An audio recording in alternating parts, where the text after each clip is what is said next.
Hello. Sorry for the wait.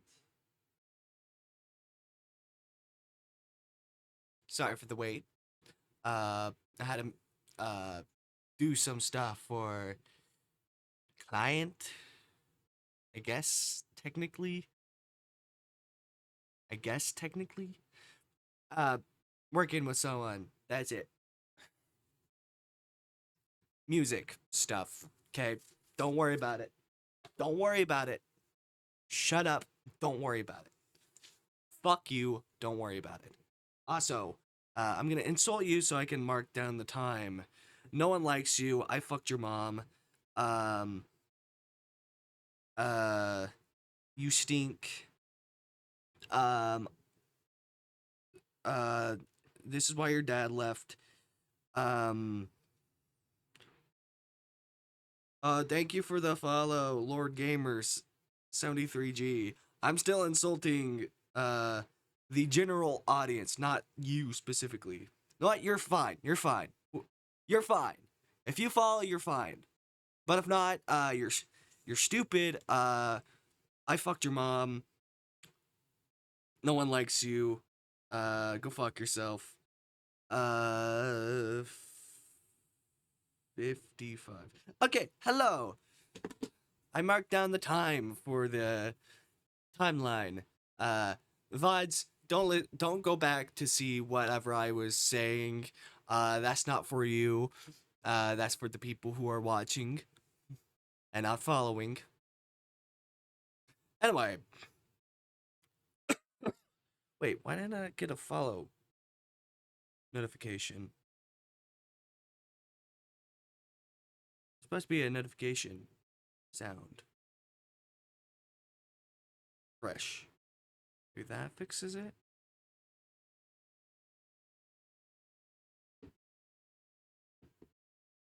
Fix it? Does that fix it? I think that did. Maybe. Alright, let's continue. Chao Chen, a botanical curator from the Colvin Museum of Natural History and the current tenet of your mind. Behind the moments of occasional bashfulness, you come to realize that Chao exudes a confidence you'd like to see more of. He sent you a picture of his lunch yesterday with his face in the corner and his hand brought up in a peace sign. It's been 1 or 2 weeks since Jane Avery job has been wrapped up. Yeah, unlike the other usual one-time job partners, it seems both of you still want each other's company. Nothing too intense, just occasional texting. It started with light chatting, and sometimes you'd send each other pictures of your daily activities. It's slightly embarrassing, you think, like a high school boy having a crush for the first time. You haven't met him since he showed you around the museum storage rooms, but you wish he would just appear right in front of you one day afternoon. Open your eyes, arms stiff from the weight of your head. The world comes into focus as you blink and rub your eyes. There are rows of bookshelves, reading tables, and in front of you sits Xiao, looking up from a book. Um, ah, I'm sorry, Snow. Saw you sleeping with your stuff out in the open, but I didn't want to disturb you. I wanted to look after it until you woke up. What? I slept in like a library and he's just at the edge of where I'm sleeping? That's fucking creepy. He looks sheepish. You, however, must look even more so. A quick scan of the table in front of you shows an open laptop, several work-related papers, and your ID holding lanyard. You quickly put the last item around your neck, not wanting to lose it again. Thanks, Xiao. Sorry for the bother. What are you doing here? Not at all. I wanted to surprise you here. I was surprised to see you here, though. You come here often?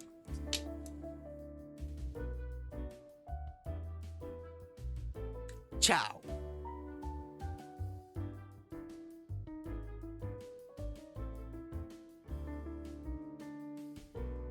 Come on. Come on, dude. You can do better. His expression immediately turns into one of embarrassment. Having just realized what he said, wait, I didn't mean it like. In a rare clumsy gesture, he rubs the back of his head. Placating your worries about being the only one nervous. It really has been a while since you last met Chow. The sound of your chuckle seems to ease the young man. Usually every Tuesday, I don't expect you to find you here either. I come here occasionally when I'm off work early. Aha, sure. Isn't it a bit far from the museum? I like this side of the city more. How come I've never seen you here before? I usually sit in the single cubicles upstairs. It's full today. I'm not sure why. How'd you know it was me anyways? I had my head down. I'd recognize you from a mile away. I know we've been talking, but it's nice to finally see you again, Snow. There it is again. Gentle confidence comes in whenever he sees fit. An obvious attempt at wooing, yet a far cry from the craziness. You've had your fair share of seeing when others do so. Sawing careful, like the trickle of a water can on the dear garden bub, you feel your cheeks warm. Me too, Chow. Sorry for not arranging a meetup sooner. I've been catching up at the museum, but today's a little slower. It's okay, you don't need to apologize. I've been really busy too. How many tours did they make you handle this past week for? Still far from your bet. Not sure if I should be upset or happy for you. Happy, please. My social battery's barely surviving the week. Oh, what about you? I just received an on-call this morning, 1 a.m. You jokingly groan and he laughs. Is that why you're sleepy today? Yeah, I'm used to it, but it still gets too much sometimes. I see we're having to do some preparations or embalming one or whatever at 1. You tell your laptop screens inwards and peeking past it to the book slip between Chow's fingers. Wordlessly, he raises it to your eye level. His rosy gaze searches your face as it falls into recognition and amusement. You could just ask me, you know.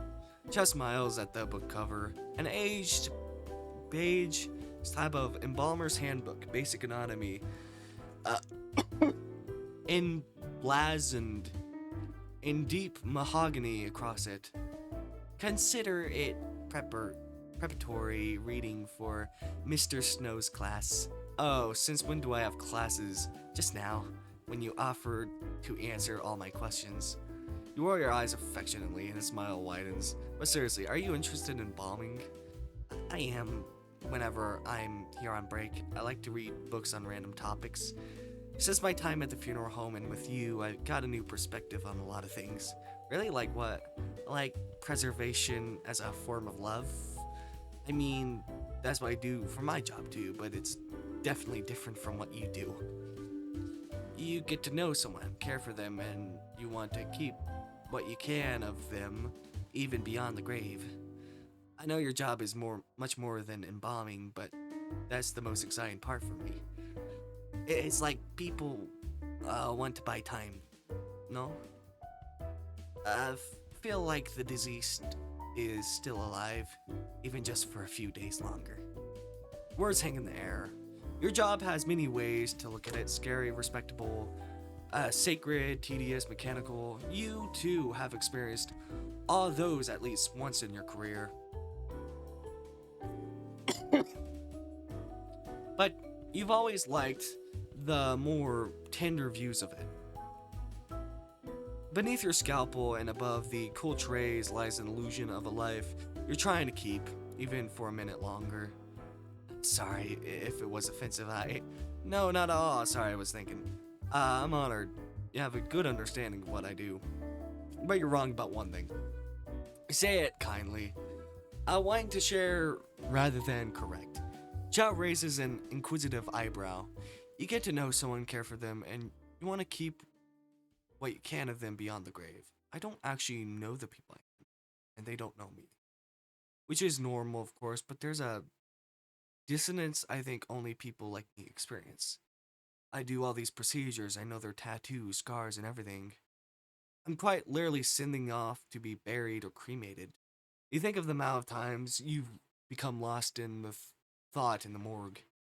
The family said they were a rock climber. No wonder their hands were calloused. A bunch of faint scars on their knees. Must have had a rowdy childhood. Defined smile lines with children sobbing their eyes out in the lobby. Beloved grandfather. If I have to be completely honest, what about you? What would they say about you? There is a desire in your heart to be understood and to understand for once. For me, it's incredibly honorable. How far will you go? And incredibly lovely, lonely. Lonely. You look back at Chow, enraptured by your own little explanation. He tilts his head ever so slightly, hanging on every word like a lifeline. Was that overshowing, sharing? Really hope it wasn't. Suddenly self conscious, you look around the library. No one is seated near your table, and you've kept your voices low enough so far. It shouldn't be an issue.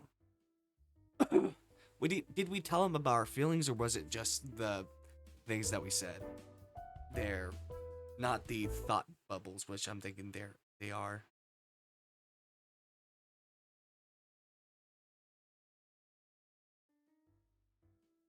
I didn't know that.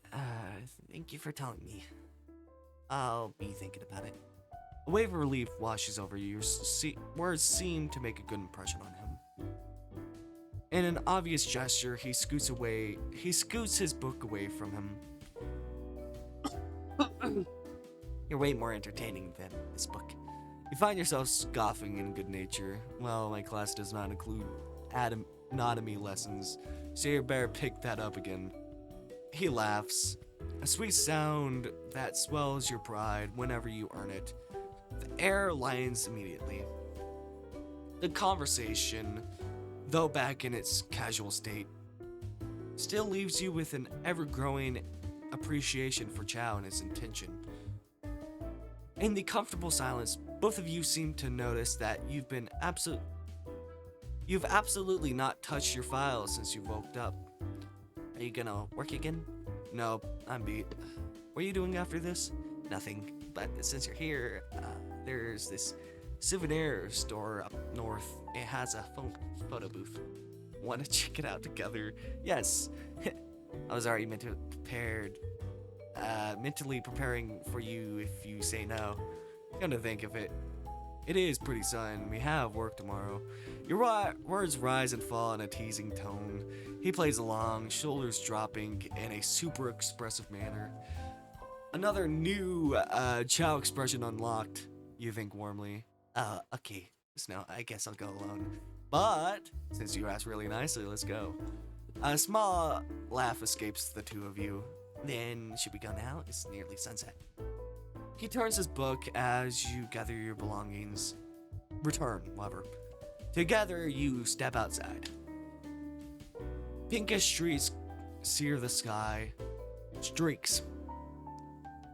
Hold on. Pinkish streaks scar the sky. A sign of the sun's incoming rust. People mill about these sidewalks, and a volume of vehicles is starting to form on this road. You settle yourself on the back of Chow's motorcycle. He always seems to bring an extra helmet, you think. Yeah, that too. I talked about, what did I talk about? The letter? Something. That I just thought was very suspicious. That is very, very suspicious that he has a extra helmet just in case. Around 5 minutes later, you arrive at the destination. The analog photo booth is snuggled in a well-lit store, private and warm. You notice it at the exact same time. Its curtains flutter in the air. A boy runs outside, followed by another boy. He raises a photo strip high above his head, making him frown and trying to reach for it. Hey, let me look at the result. I wasn't ready. You'll make fun of me. I won't. The lively boy lowers his hand, a cheeky smile still plastered on his face. His companion takes the photo and looks at it closely. The more his eyes go down, the wider his smile becomes. You look dumb. Anything to make you smile, my lord. He flourishes a bow, and his companion clicks his tongue affectionately, ruffling his thick hair. You're making people stare. Embarrassment shows on the lively boy's face as you lock eyes. He sheepishly takes the other's hands and scurries away. So full of energy. It's cute. Makes me miss high school a little. Do you still keep in contact with your high school friends? Not intensely. I don't think the others like Owen does either. Chow opens his mouth to say something, but refrains.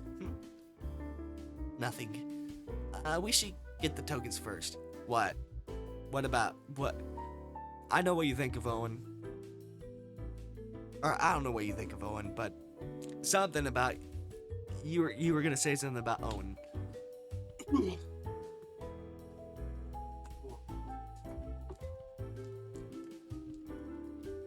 Sorry.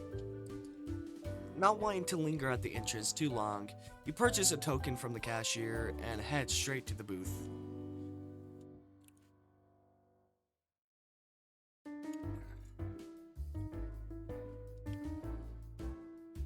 It's cozy, curtained in velvet, with a leather chair barely enough for two. You sidle up to next to Chow, arms touching. You've been here before? I'm a regular at this store, but I have no one to try the booth with until now. You avert your gaze, he does the same. It occurs to you both that this might be the closest your faces have ever been. The booth is small, and your thighs are touching. It feels different than when it happened on this motorcycle. Sorry, cough drop. Chow holds back a cough. Oh my god. What the hell? I talk about a cough drop and now he's coughing. You want one? Do I have one? I've used ones. Probably covered my saliva. Anyway. Guy I forgot about.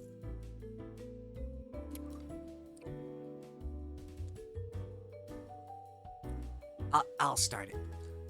You nod in silence, afraid of blurring out something that would haunt you for the next 7 nights. After inserting the token, the timer starts. It takes 4 shots in total, with only a few seconds in between. You and Chow laugh as you struggle to pose in time. It seems you're both still a little awkward with each other in a sweet way. You exit the booth the same way the teenagers from earlier did, happy and blushing. We should really prepare some poses next time. It can't be that bad. We'll see in a few minutes. You and Chow stand beside the booth, waiting for the developed film to fall in the tray. What was it you wanted to say before? Oh, that. If you don't mind me asking, are you close with Owen? Not really. He's never been the approachable type, but he's nice to me. We were locked out of school once because we were late and had to climb the back gate. He hoisted me up. He smiles at the anecdote, but it doesn't reach his eyes. Why? Nothing, just curious. Oh, Chow, are you jealous? No. Convincing, but you don't believe it. He's a friend and a client, nothing more. I know. The tension in his shoulders was quick, and released as soon as he sighed. He seems to notice you staring. Sorry, Snow, I didn't mean to be. It's okay, I don't mind. Interesting. He's always so collected. One wouldn't easily guess that he'd be the jealous type. A gentle smile returns to his face. But gate climbing? Snow, I'd love to see that. I'm retired, sorry. Oh, really? In the shop's comfortable ambience, the ideal the idle chatter with Chow feels natural. Suddenly something in the booth whirs, and Chow pops his head back in the curtains.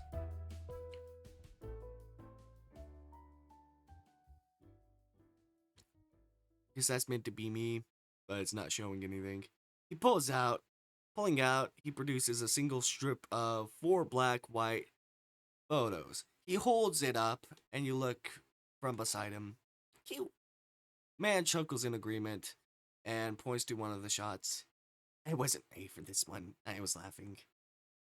There is still a twinge of awkwardness, and in the way you both position yourselves, but it adds to the charm nonetheless. Just smile beams in the monochromatic image. Yours shines just as bright. But if, by instinct, you still glance at Chow's actual face, his cheeks are rosy and he looks back at you. Do you want to split the strip? A nod is all you can muster. He procures a small pair of scissors from his bag and splits the strip in half. Which one do you want? This one. I told you I wasn't ready. I still think it's cute. Before he can move it out of your reach, you take the strip from your hands. Hey! I'm keeping this. Fine, as long as you're happy. You spend some time browsing the gift shop. The sky is getting dark on the horizon. Past the tall city buildings, you feel signs of drowsiness too.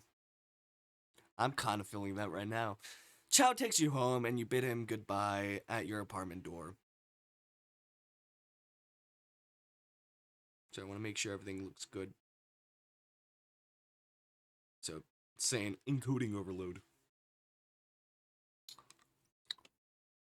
After a good shower, you reunite with your bed.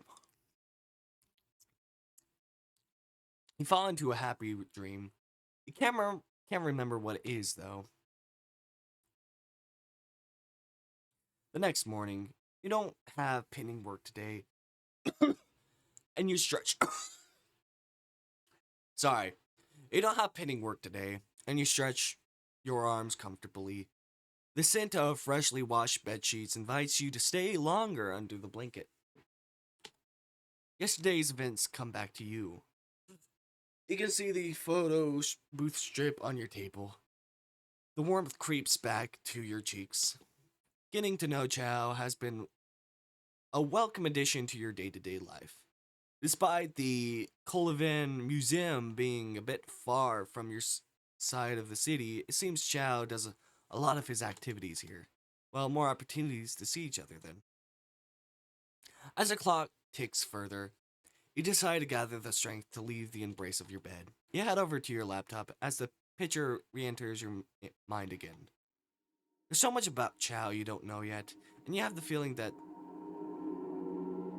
there's way more to them that meets the eye. My God, the music. Is it loud for you?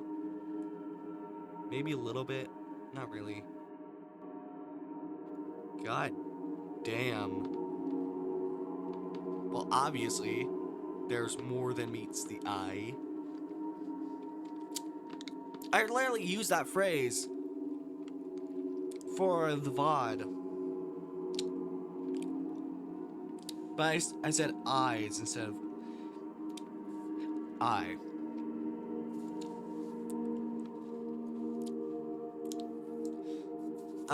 There's much about Chow you don't know yet. Oh yeah, I already read that. A little sleuthing won't hurt. Everyone does this to the object of their affection at least once, right? You open a browser and type Xiaojiang Chen into the search bar.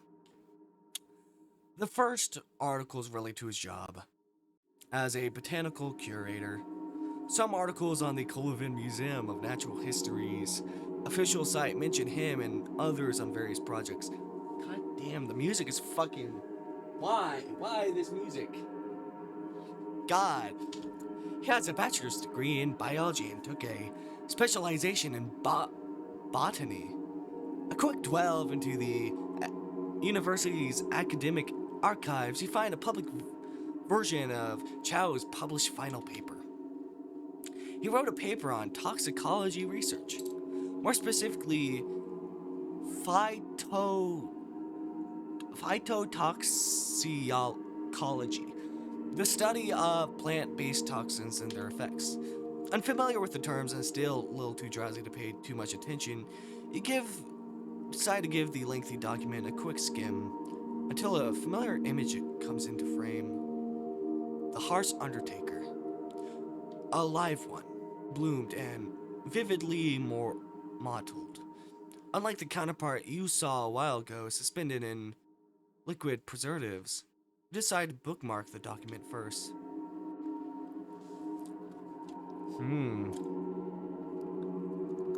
Let's dig deeper. Like the node of a spider web, another name comes into your mind. You open a new tab and type Jane Avery. There is a significant difference in the number of results. There are dozens of articles, and image tab contains plenty of her pictures. As dark-haired and severe as the day you last saw her. Though it seems that one of these are personal writings about her or by her about her life.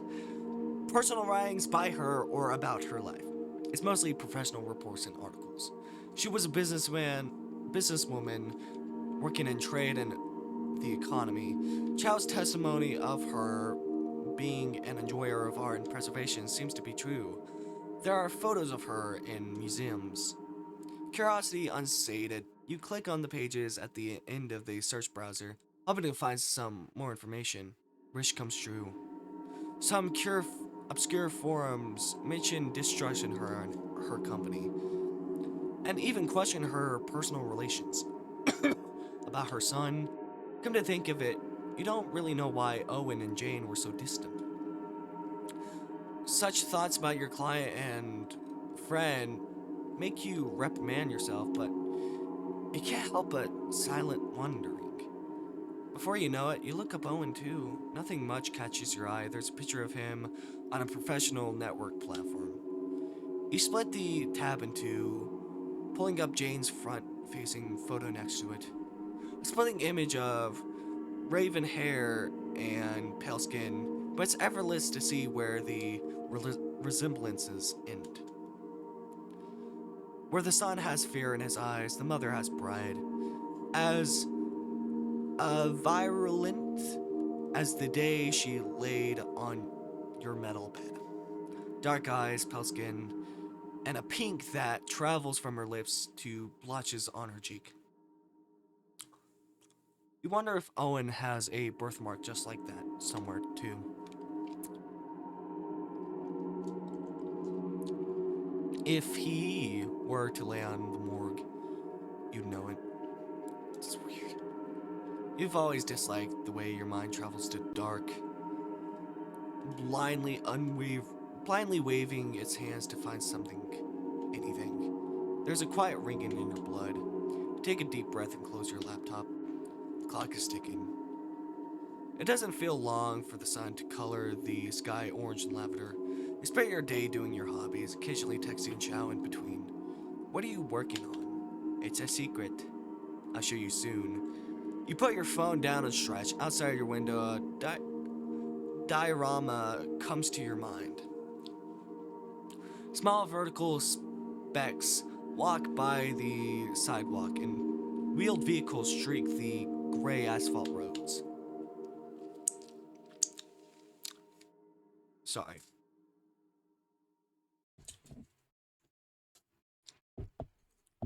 Ooh.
Fucking annoying. I hate that.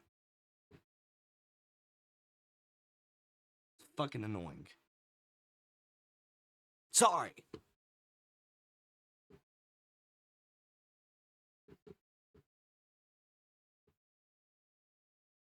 Not sure what the fuck happened.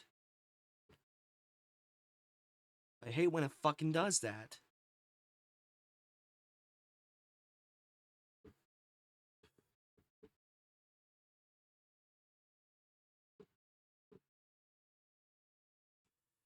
Let me open game.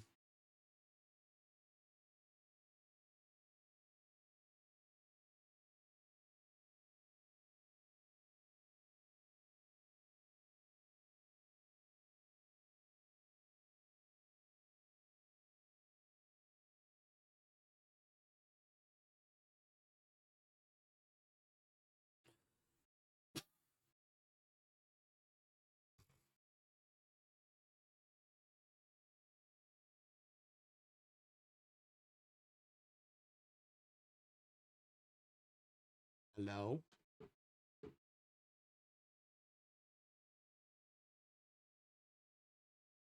I'll be right back.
I am back.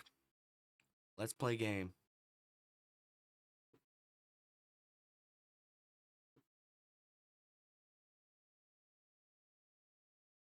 Right. Above it all is a desire to share the silence. But the familiar ring on your phone breaks the quiet. You suddenly jump at the sound of it. A habit you're surprisingly taken up since you started liking Chow. To your disappointment rather than surprise, Ash's voice comes to out of the speaker. Hello? Snow, where are you now? Familiar question in the less familiar, serious tone of Ash's voice. This is an on-call demand. My apartment? I'm free. We've got a release from the Emmy overdose. He's autopsied and the family is signing the papers now. Be here by 5? Alright, see you. Thanks, Snow, see you. A click on the other and shuts the phone. To be ready on call is part of the job. So you routinely stretch and pick out the usual work attire. Your funeral home doesn't have a uniform, but the usual formula is a white and black formal top, black bottoms, and sometimes a black outer. After making sure you look presentable, you walk to the funeral home. The lobby is bathed in a comfortable glow, as always. It's a quiet day today, and a glance at the schedule board tells you that there's only one wake for later that day. Hey, hi Ash. He's coming in a few minutes. Papers are signed, family is in room 2. She passes you a thin folder filled with the deceased's information and copies of the signed consent papers and a plastic bag. Inside it is a wedding ring. a thick silver band with a radiant blue gem nestled in the middle. The fiance wants it to be on the right hand, with a matching blue tie. Your heart clenches with hurt. A fleeting feeling you have to learn to gently brush off in these moments. You head over to the prep room halls, connected to the garage for either easy transport of the bodies. As most morticians do, you play music to fill the silence. You spend a quick read of the documents and don a pair of gloves and a simple protective gown for the transfer. It doesn't take long for the transfer team to arrive. From the back of the van, they move the cot into the prep room and move the body bag to the metal prep table. They leave and you're left alone once more. You put on protective equipment from head to toe. The soft whir of exhaust in the walls, the feeling of the rubber mask against your nose bridge, you know it all. Check the identification and papers, open the body bag, disinfect, and start embalming. The situation has played out 100 times, yet every person carries a different life in their body. A life you buy time for, even just for a few moments longer. Under the lights of the morgue, the silver ring gleams, gleams quietly. A few hours later, the young man's body is embalmed and casketed. You clean up and take a moment to rest in the break room. It's late at night, and you can't idle for too long. It's time to meet the family. You enter the second waiting room, the one Ash told you they were in, and every head swerves to face you. Father, mother, and fiance. Hello, my name is Snow. My deep condolences on your loss. You recite the usual introduction and invite them to your office for further discussions. You talk about tomorrow's viewing, a funeral on the same day, and other things that need to be settled. Deep sorrow soaks their faces. In the valley of their frown, you can imagine how they would look like normally. The deceased has their mother's nose and his father's eyes. You've seen many ways grief takes from people. This is one of the times when it takes their voice. Either there's nothing much to be said anymore, or too much was left unsaid. The parents mostly do the talking, with the fiance occasionally giving her input regarding what the deceased preferred, colors, style, and even decoration. You wondered, quietly, if those came up in discussions of their wedding. Mr. Snow? Yes? Did you put the ring on his finger? I did. And the tie? Yes, I'll take you to see him after this.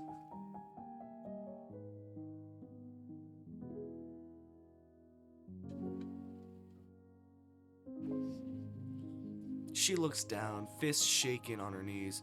Both of the parents eye her in immense pity. The mother rubs comforting circles on the younger woman's back. Blue was his favorite color. It reminds him of the sky. He works himself to the bone. He's been sleep deprived and would forget if he's taken his medicine or not. I tried making trackers and reminding him, but he was so tired that he'd even look at the bottles carefully. It's not fair.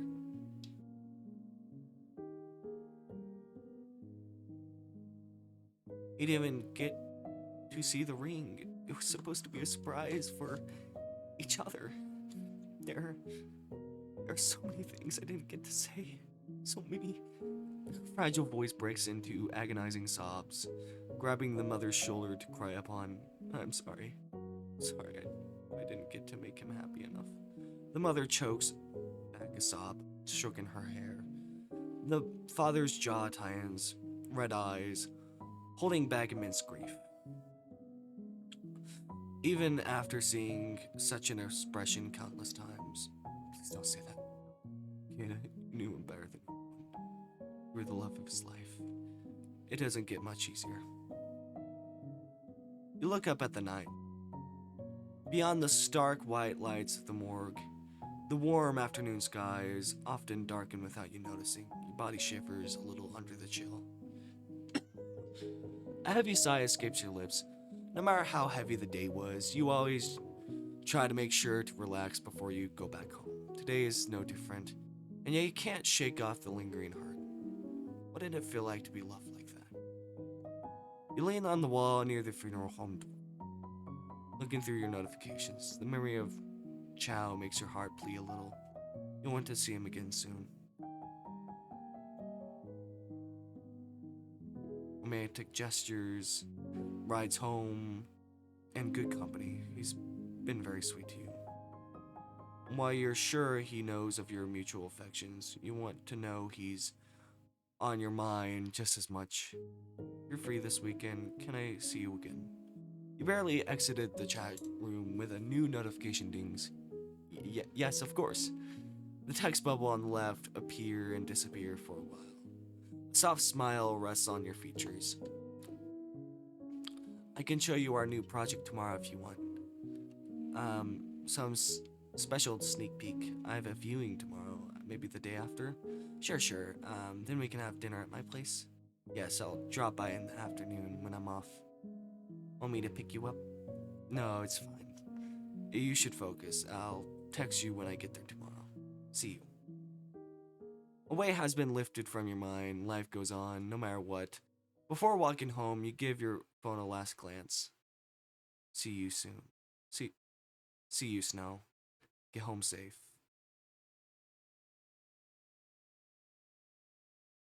Two days later, a weekend never stops this city from its thrum of life. Cars pass by and people mill to and fro.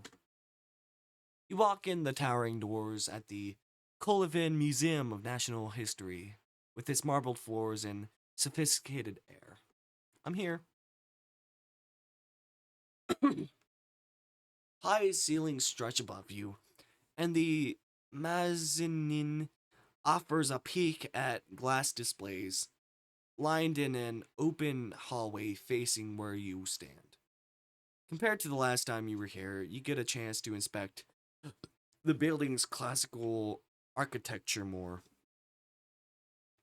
It reminds you of the vibe of your own workplace. You hear the loud echo of shoes on tiles before you hear his voice. Snow! Chow's rushing strides hot in front of you. Soft hair falls across his face as he catches his breath. Hello. Sorry, I ran from. The man is paler than usual, and you don't fail to notice the faint shadows under his eyes. Still, his smile is as radiant as ever, all teeth and blush. You can't help but grin. Hi, Chow. Hi. He feigns a cough and strains, reaching the pockets of his jacket. From it, he procures a thin card attached to a metal tag. May I? You nod and carefully attaches the guest tag to your clothes. Also, you're not allowed to visit the archival rooms anymore, since your collaboration contract with Colvin has ended. I tried convincing my manager, but it didn't work. Sorry. Completely fine, I understand. What's your secret project then? It's the museum's anniversary soon. For every wing, the main team of curators will get a curator's choice exhibition. What will you be showing? I don't know yet. We're still planning the main installations right now. Let's go. So how would he react if he found out that we were searching up him? He's like, why were you doing that? Uh-huh. Why were you doing that? You fall into step with Chow. Various visitors bring the place to life, their appearances telling the story of their own. Are you on the clock, Chow? I don't want to intrude. I am, but don't worry. Our schedules on this project today are flexible. We need to see fresh faces every once in a while, anyway. We? The curating team. Now I'll introduce you to them right now. Silent comfort accompanies the rest of the walk. It doesn't take long before the milling visitors turn to an area with tagged employees and various construction materials stacked and scattered around. Nestled at the end of the hall, Chow opens the door. It opens to a well lit workspace with several large tables laid out. There are papers, binders, tools, and variety of things on shelves around. There are 5 people dressed out in uniform, but all look right at home in the arctic mess of the room. Before he can say anything, a familiar face calls out, "Oh, Snow, you're here." Geraldine. She walks over and takes your hand, guiding you to the tiny crowd, peppered around a big rectangular table. Some are standing over sketches of parchment paper, and some are sitting around. They all turn to look back and forth between you and Zhao. Everyone, meet Snow. Here's the one who handled Jane's funeral back then. A middle-aged woman with long blonde hair smiles widely. She's wearing a colorful summer dress. "I remember you, I'm Tay. Nice to meet you. See you again. Here. Evans, I remember you too." The last person, a brunette, idly scrolls their phone, not noticing that it's their turn. Tay gently nudges them. Huh? Oh, sorry. Syra? They give you an acknowledging nod and go back to scrolling. So there's Tay, Pierre, Evans, and Syra. Nice to meet you all. Zhao said you're here to look around? Yeah, I came here from work. You must be tired then. Sit. You catch Chow grinning at you, seemingly grateful that Geraldine is handling the social introductions for him. A set of heavy footsteps resounds in the hallway, and the door opens. An older man with thick rimmed glasses and a blue shirt peeks into the room. His back is as straight as the immaculate tie. "Taylor, Chaoxing, can you two help me check 203? "Sure." Okay. That's Joshua, our manager. "Sorry, is it okay if I leave you for a few minutes?" "It's okay, don't worry, Joe." He shoots you an apologetic smile and reluctantly heads for the door. The older man eyes you and Chow curiously. This way we get to talk to Geraldine and talk about what was his type again? Oh, before he rudely interrupted me. It's blah blah blah blah blah blah blah blah blah, whatever. Much to your relief, conversation seems to flow with these curators. They're currently making a collection plan for one of the anniversary's displays. They even ask you about your work and you happily answer their curiosities, but at some point you start listening to their discussion, occasionally throwing a glance to another person who's been quiet this entire time. Sarah's no longer on the phone, but keeps stealing glances at you too. The others seem engrossed in the conversation and won't overhear. I want her to talk, right? Hi. They look up and vague alert. Hi. You're Syra, right? Yeah. Just as your nerves want to make you back out of this conversation, Sarah shifts in her seat. I thought the Jane Avery job was done. Yeah, weeks ago. I'm just here to look around. Oh. Are you a curator too? I am. We all are. Sometimes it's poised on the edge of their lips, but when they keep it, the conversation rolls again. Are you Chow's boyfriend or something? Huh? No, not yet. But we are seeing each other. Your response seems further agitate the gears in their mind. A slender finger is brought to their lips, bent by habit. What do you think of him so far? The tone suggests a meager attempt at feigning tease. The tension in their eyes say something else. What do you choose to see?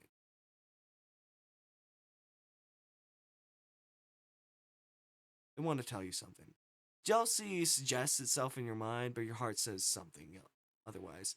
The way they stare at Chow wasn't desire. And the way they look at you now isn't envy.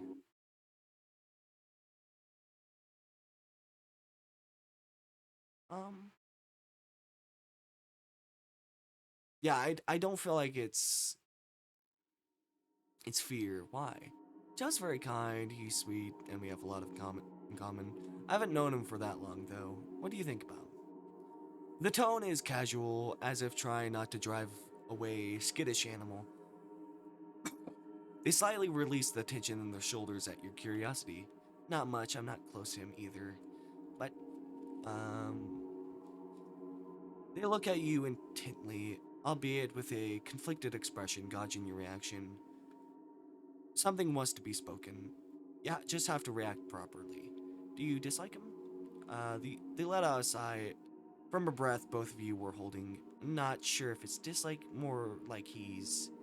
The hand travels from their hips to their hair, looking up at you as a final reassurance. I like him, of course. But if there's something I need to know, then I'd like to know. Another sigh, this time defeated. Their posture falls into that more relaxed one. Before you panic, nah, it's not about him messing around with other people. In fact, this is the first time he's introduced us to anyone. We all we know a lot about visitors and staff like him, but he always says no to date offers. All the more reason why I want you to know this, since you're the first to make him swoon or whatever. And I don't want to see him as some gossip, so keep this between us. You nod as calmly as you can. Okay. Despite your curiosity on the breaking point, they scratch the back of their head awkwardly. From the start, I've always thought something was off about the guy, but I have no idea what. He's nice and everyone likes him, but I thought it was just me low-key being an asshole. Until, well, one time during a super rainy week, some of the staff rooms in our wing got moisture damage. Some of the tiles popped up due to poor installation. It toppled stuff from some tables. We all have shared offices like this one, but since Chow was overseeing a big event at the time, he and some others were each temporarily given private rooms. The day the construction workers were announced to come, the staff that was on shift at the time were instructed to help move things to other rooms. Uh, One of the tiles that popped was the room Chow was using. It was unlocked, so I just started picking things up. There were several broken tiles and some stuff strewn on the floor. There was this notebook, and Sarah's monotone, slightly detached tone starts to shift. Noticeable discomfort resurfaces. Hello? Sorry, things are freezing. What the fuck happened? Hello? Sorry, things are. Now it's delayed. Now my stream is delayed.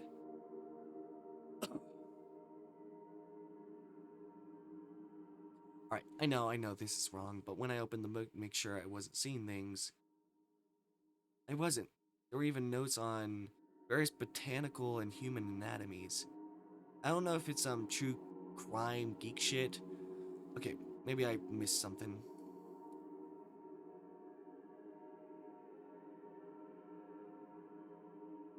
Notebook, and there was pictures of dead people.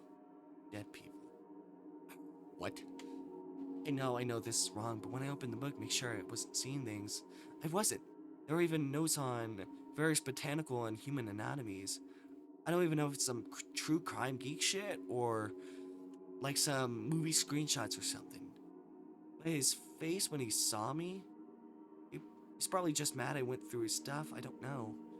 I said sorry, and he said that it was just his personal studies, photos from the internet, and friends in some fields. That I shouldn't worry, but promise I won't tell anyone. What the fuck happened? Why was there beep? fuck is going on?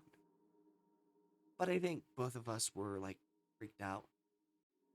We're still friends and we pretend it never happened, but it kind of gets awkward if it's just the two of us. Seeing you made me remember it. See the coroner's concern and conflict in Sarah's eyes. Their heavy sigh brings you back to the present. That's it. I don't. You're free to do whatever you want about him. Whatever it is, I don't want to be involved. And don't tell him I told you. And if you already know about his hobbies, let's pretend we never had this conversation. No, I didn't, but he does show interest in learning more about my field. Maybe it's that? Thanks for telling me anyway. I think he's telling the truth. Sarah's eyes you with something else this time, and you know what it is. You give it almost every day. Pity. If there's doubt in your words, do they notice? And if your voice needs an echo of reassurance, will they give it? Oh, good luck. You swallow thickly. What the fuck? What the fuck? You turn to pay attention to the others, and Sarah does the same. A few minutes pass and the door opens again. Chow pops from the hallway, followed by Tay. We're back. They join the table to look over the various sketches. Pierre angles his laptop to Chow, an article he's been poring over. What do you think of our plans? No, it's cool. I can't wait to see it. Chow. What the fuck are you doing? What fucking weird bullshit are you doing?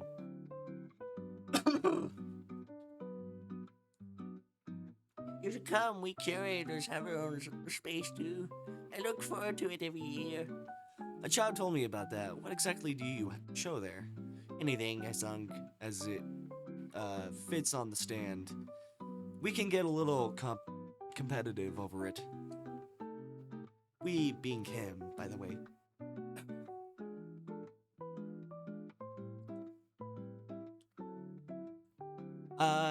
The man jokingly punches the other on the arm. You laugh, reminding you of Ash.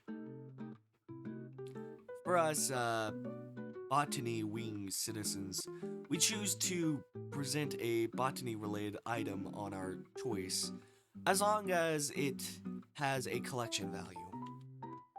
It could be simple, like your favorite dried flower specimen, or something like rare volcanic soil. I think it's cool.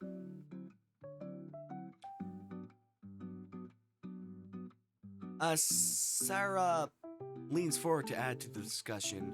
Pretending some conversations never happened is an expertise to them, it seems.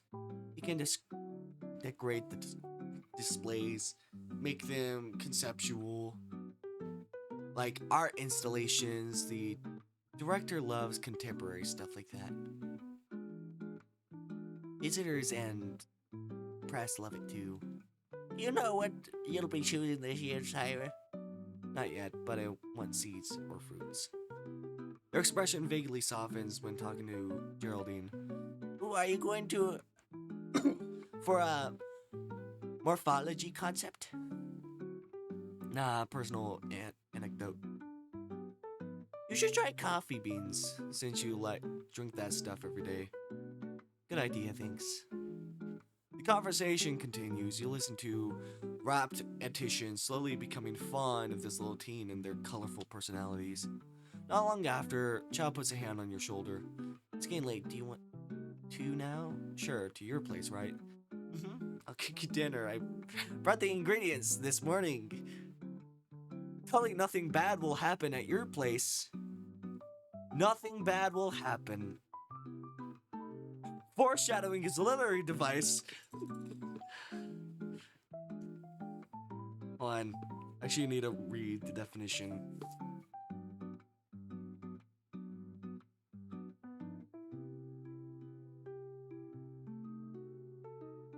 Foreshadowing is a literary device where an author drops subtle hints or clues about events that will happen later in the story Alright.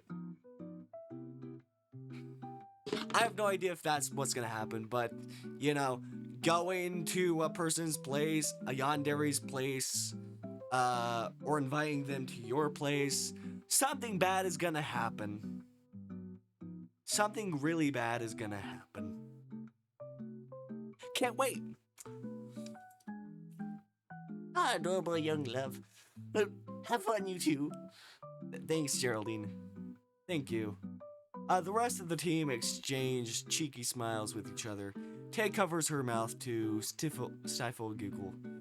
Only Sarah winces. Yeah. She knows there's something up with Chow. And we know too. You bid your thanks and goodbyes to a team, while Chow takes his bag from a nearby shelf. So, what do you think of the team? Oh, they're smart and funny. I see how you fit, Orion.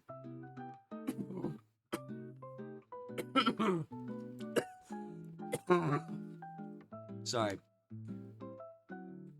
Still dry throat, and you can hear it in my voice. Very deep. My voice. Very deep. My voice is deep, but not deep. Not as raspy as this.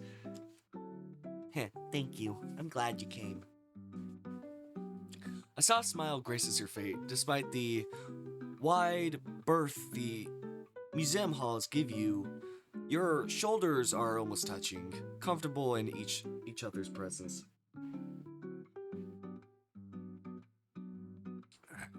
I'm glad you brought me along. The music fading out. Smile gives you a warmth you never knew you needed. Chow gives you a ride on his motorcycle. Cool afternoon air brushes against your cheek, and your arms wrap themselves around your waist. It doesn't take long to reach his house, located not far from the museum.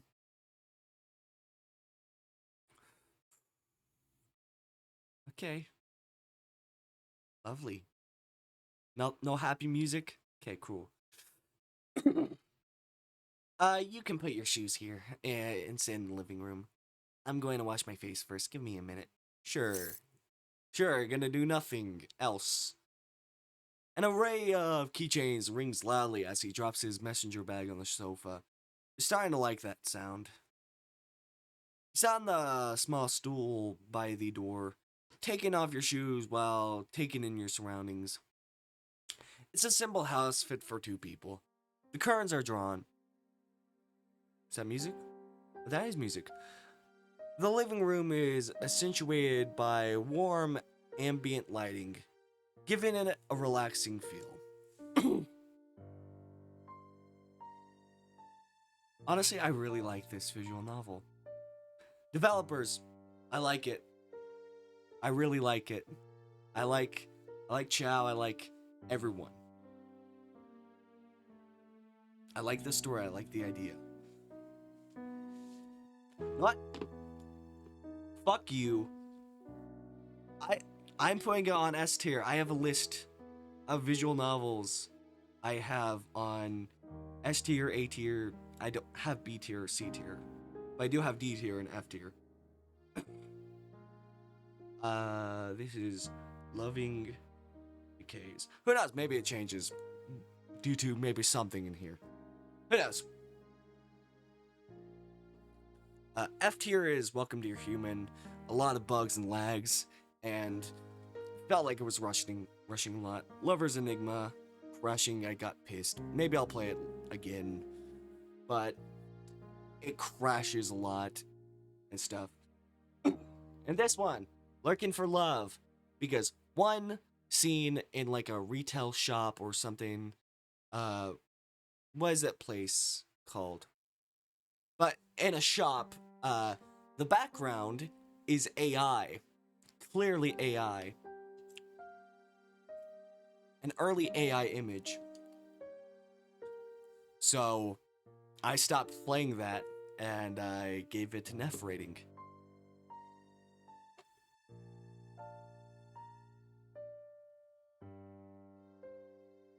So yeah.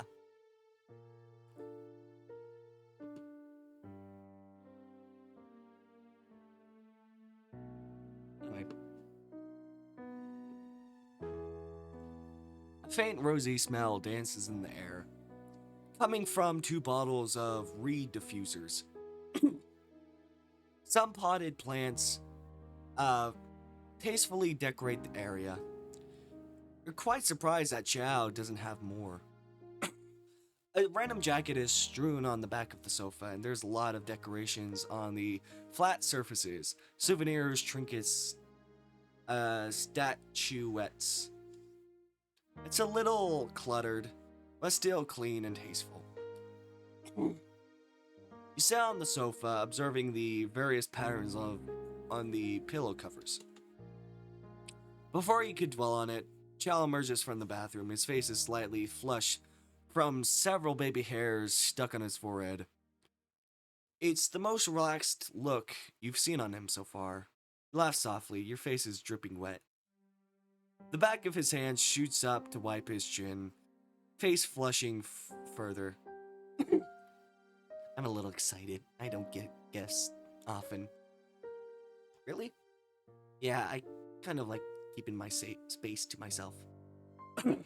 I'd like your company more, though. You're welcome anytime, Snow. Smooth. Well, I mean it. A gentle laugh blooms on your face. I know, me too, Joe. I'm relieved. He casually drops on the couch next to you, leaving a small gap between. CG image. Take a good look at it. Slurp it up, like some noodles. Or like you're sucking on a good dick. Alright.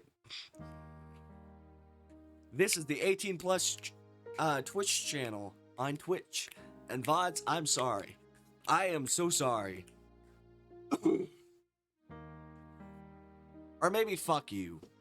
Maybe it's actually fuck you. Anyway, what do you think of my place? It's really nice. I thought you'd have more plants around, though. They're mostly in the garden, as you saw. I have my own room for personal collections. What collection? I like to have my own little curation of specimens, live or dead. I usually preserve them myself. What do you do with them? To your curiosity, his smile grows, bringing color to his fair cheeks. Depends. I keep, sell, or do my own research.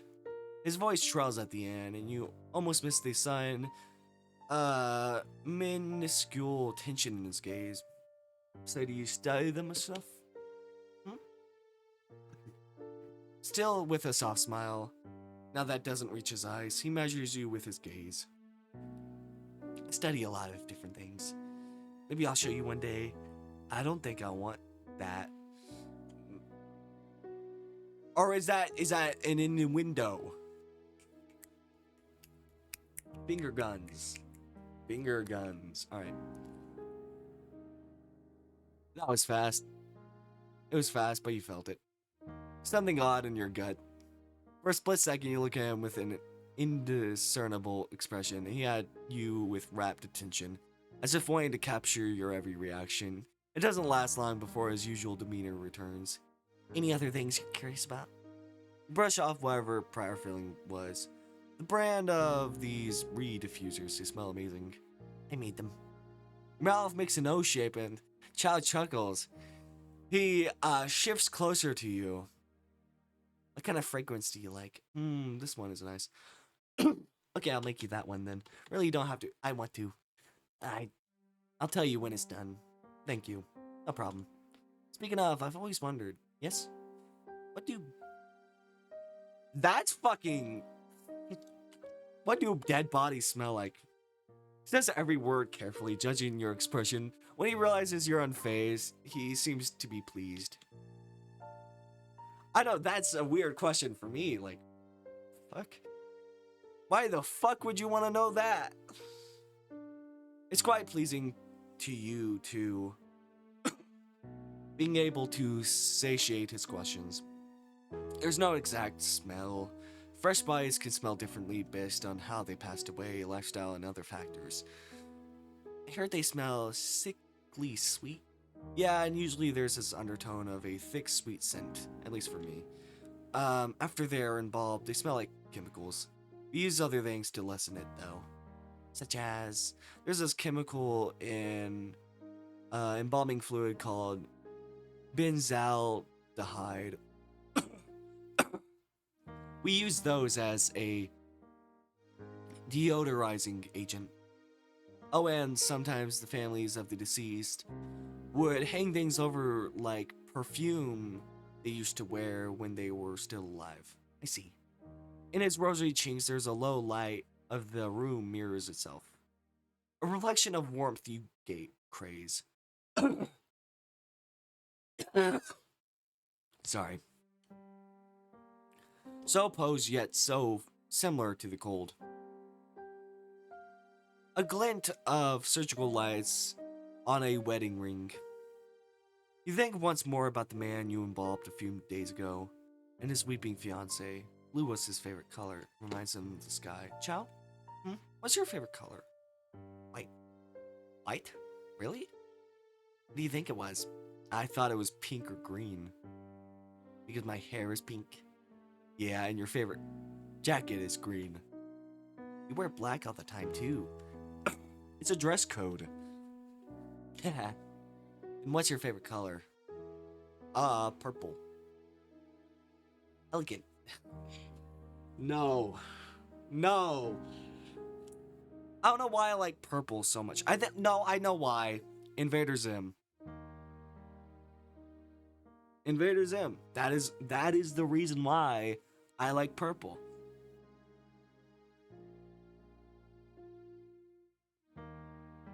And I just loved the color ever since. It's just a color I am drawn to most of the time. Also, I just look at this Taki bag. I like Takis. The color is purple. I didn't even realize that. I say that is a very similar color of what I like. A Takis bag. That is the color I like. This darkish purple I like.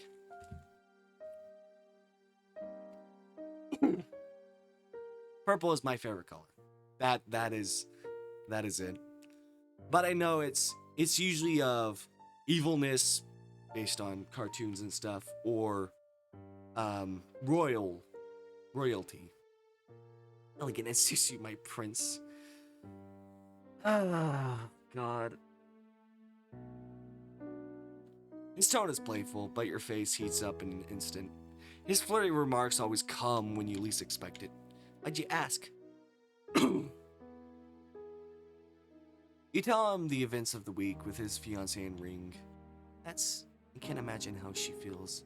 Me neither. An indiscernible expression with the hold of his gaze. He rests his head back and looks up to the ceiling, deep in thought. Admittedly, Chow isn't easy to read as he seems, but in times like this, it's as easy if you can hear the gears in his head turning. Before you realize it, a small laugh escapes your lips. His head turns, pink hair falls across his cheek. Why are you laughing? Nothing. Hey! The way he strains makes you laugh even more, and even he can't resist a grin. You look so serious when you think, I do? Yeah, like this. Wait, no, I think it's more like... He laughs freely at your attempt of mimicry. It's a sound you're grateful to hear often lately. You look thoughtful, I guess. Just say dumb, it's okay. But never. The two of you continue to laugh and have small talk until Chow glances at the clock. I have to start cooking before it gets too late. I'll help. You stand, but Chow puts his hands on your shoulder to sit you back on the sofa. You're my guest, you should relax. I'll turn on the TV, you can watch something you like, or... He opens one of the drawers in the room and hands you a thick album. It looks crisp and well made. My most recent personal collection, been working on it a few months now. It's a herbarium album filled with various pressed plants, leaves, and flowers curled flatly on the pages.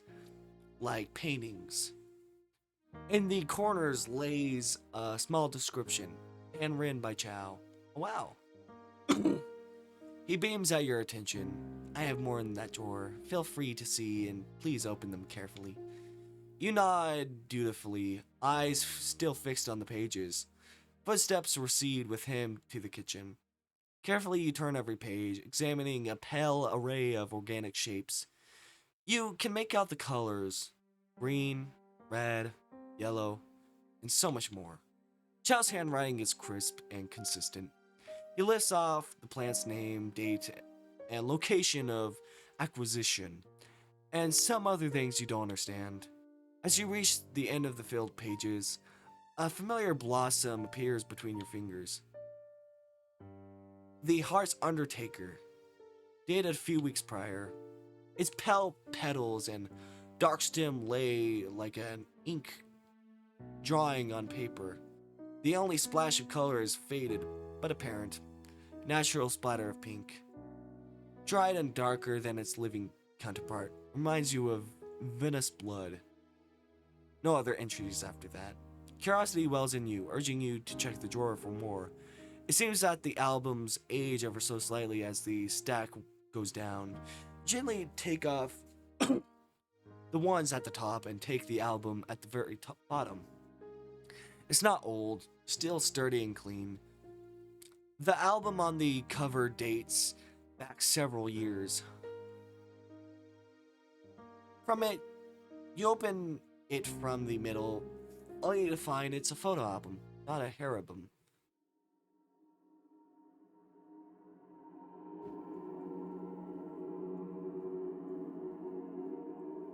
Uh, uh, uh, the music. Oh god, a posed photo of Chow, Jane Avery, and a man you don't recognize. Chow is slightly younger, and it looks like a formal event of sorts. Squint your eyes at repeating patterns on the backdrop. It's a conversation from 3 days ago, 3 years ago. A long shot from the 1 year he has claimed to know Jane from the museum. Oh, he's claimed to know her for 1 year, but he actually knows her for longer. There are other pictures of Chow and people you do not know, but something pulls you away from that photo only. She's wearing heavy makeup. Again, your mind draws itself to her lifeless body. Keep remembering it so vividly. The memory seared to your mind. You think of anything you can recall. Black hair, pale skin, sunken eyes, and a pink birthmark like color to her cheeks, covered by makeup. There's nothing new you can think of. You return the volume to the drawer when Chow says you could see his albums. He probably meant the ones containing his plants, not him. You return to the sofa and look at the other Harabium albums. After your curiosity is satiated, you look into the peek into the kitchen. So, I guess he lied about something. So we're like, okay, that's very suspicious. He said he knew her for 1 year, I'm guessing, but he's actually known her for longer. That's very interesting. Interesting. There, Chow stands with an apron tied to his waist. Rhythmic clacks follow the blade of his knife, backgrounded by piano instrumentals coming from his phone. Chow, can I use your bathroom? Yes, it's the end of the hall.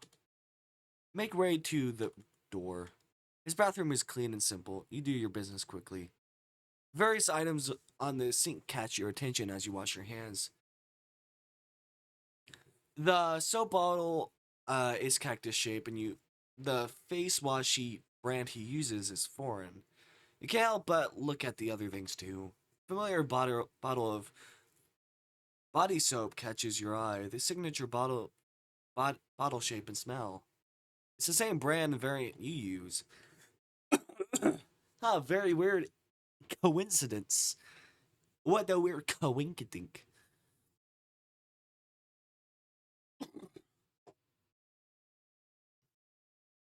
It looks barely used, unlike the bot other bottle.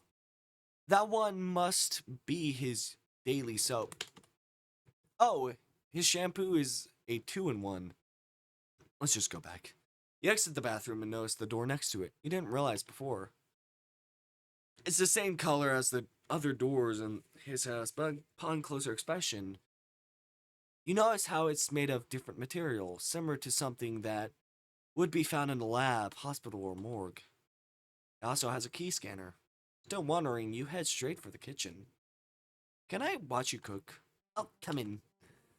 Did you like the album? Yes. Did you really gather it all yourself? Some of them. The rest I got from other people. Oh.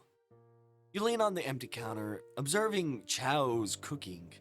Wanting to make more small talk, you mention the first thing that comes to mind.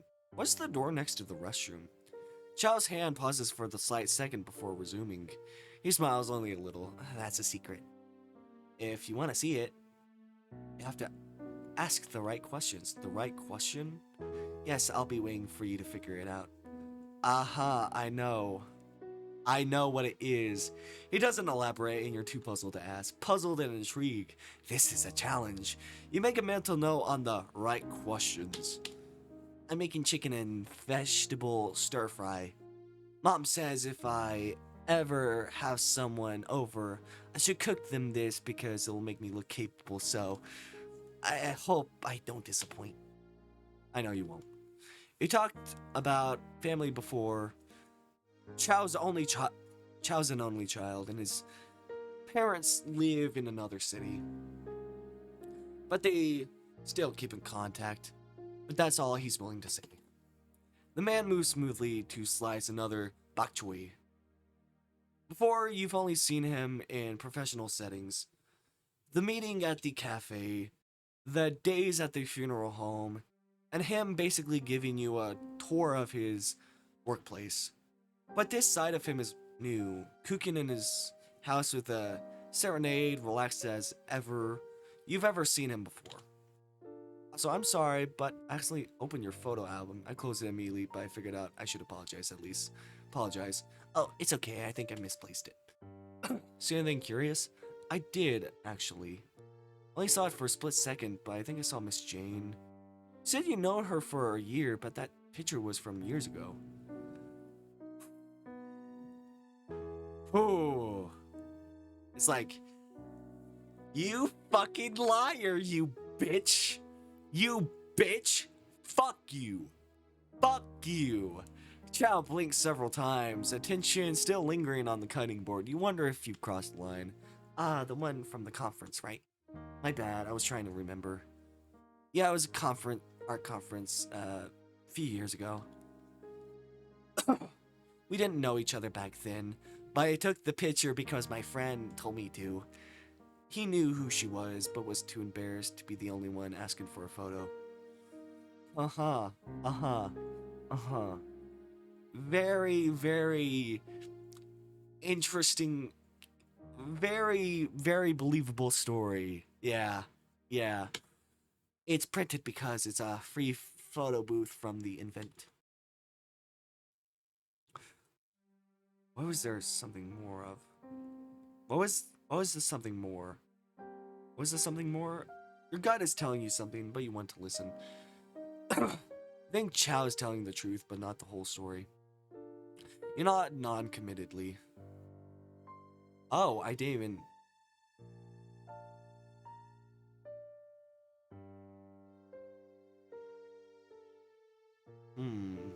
Alright, sure. After a while, dinner is served. Eat it a bit too fast for your liking out of excitement. The warmth and rich flavor melting in your mouth. Tell your mom she's right. Will do. Actually grew herbs when I was little. Used to cook it with her. Have you tried that before, growing stuff? I did, but it kept dying on me. I did, but never kept an interest in it. Oh, was it? Basil. He gapes in disbelief. causing your cheeks to redden. I was 6. Fine, I'll give you a pass. But if you're interested in picking it up again, you know who to call. Geraldine? No. Sarah. And what if his reaction is, maybe not. What is his name? Terry? His name was Terry. And the other guy was Jerry. You and Chow continue the pleasant conversation during dinner, even until you wash the dishes. He insisted on doing himself too, but you managed to insist harder, saying it was the least you could do. Chow's slender figure leans on the counter, a smile perpetually gracing his face while watching you manage the sink.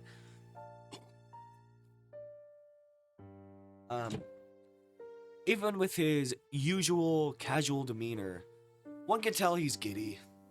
There's a pep that changes his graceful features. This is the first and last time you're allowed to wash dishes at my place. We'll see about that. You shoot him a grin, but his words leave a warm feeling in your heart, as if it's a given that you'll be coming over again next time. You hope it is, you think. Nighttime arrives sooner than you expected, and you bid your temporary goodbyes to Chow's house. He gives you a ride home despite the distance. The night air is cool on your skin. In Chow's typical gentlemanly manner, he escorts you to the door of your apartment. Good night, Snow. Thank you for today. This place is familiar. Oh yeah, it was Klein. I didn't finish that game. I was not as interested. Sorry to the people who like Klein.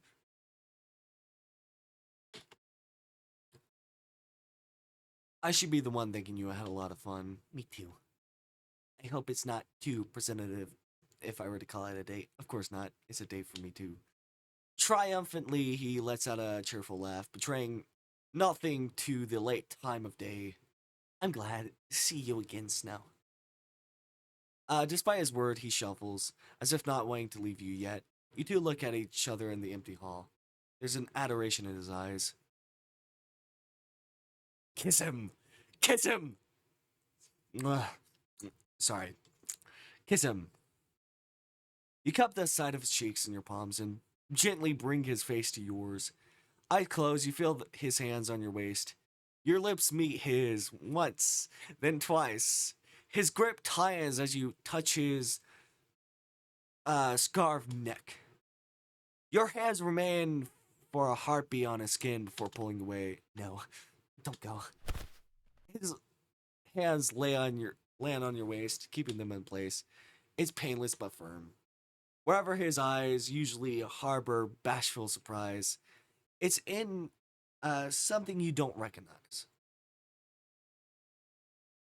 A small sound, like a hissed breath, comes out of his parted lips. He leans forward once more, nose touching, a breath away from another kiss.